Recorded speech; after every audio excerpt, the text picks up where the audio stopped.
भगवानो आ थारी दादी बता रही है कि थे कमेंट करया हा कि थान बालू का स्तूप का प्रकार कौन याद हो थे तो भोला ही रगर टाबरो सबसे पहली तो आप बात जानो कि रेत का टीला नहीं बालू का स्तूप बोलियो जावे। अब कमेंट में दादाजी ऑन टॉप लिख देना। गुड़ा गुड़ियों, अब आप सोच रहे होंगे कि बालू का स्तूप कैसे बनते हैं, तो ये देखो बालू का स्तूप हवा चलने पर मिट्टी के अपरदन से बनते हैं। ठाबरों आज थान बालू का स्तूप दिखा लिया हूँ।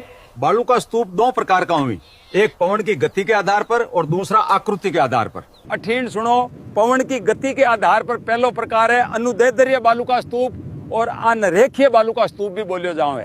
बेटा जी, अनुदैर्ध्य बालू का स्तूप सबसे ऊंचे बालू का स्तूप ही, और ये तो जैसलमेर और बाड़मेर में सर्वाधिक पाया जावे ही।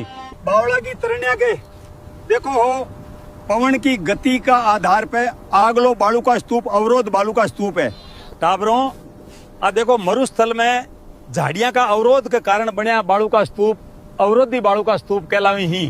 टाबरों दादा की एक बात और याद रखजो, अवरोध बालू का स्तूप पुष्कर, नागपाड़, जोबनेर और सीकर में देखने को मिलते हैं। राम राम भाई सारे हैं ना। ये ही अनुप्रस्थ बालू का स्तूप और ये पवन की दिशा के समकोण पर बनी ही। आ जाओ जी, पुगल, सूरतगढ़, चूरू, झुंझुनू वाले आ जाओ। अनुप्रस्थ बालू का स्तूप देखो चाहो हो तो आ जाओ। चांद से पर्दा कीजिए।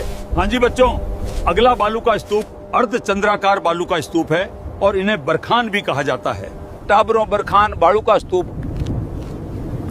नीम का थाना, लोणकरणसर और डीडवाना का माइन सबसे ज्यादा मिले। अरे बेटी का बापो, ए बालू का स्तूप तो बहुत तेज दौड़ रही, इको मतलब बरखान सर्वाधिक गतिशील बालू का स्तूप है। टाबरो थारी दादी का फोन आयो है, बिन मेरी याद आ रही है, तो थान आकृति का आधार पर बालू का स्तूप अगला वीडियो में दिखाऊं।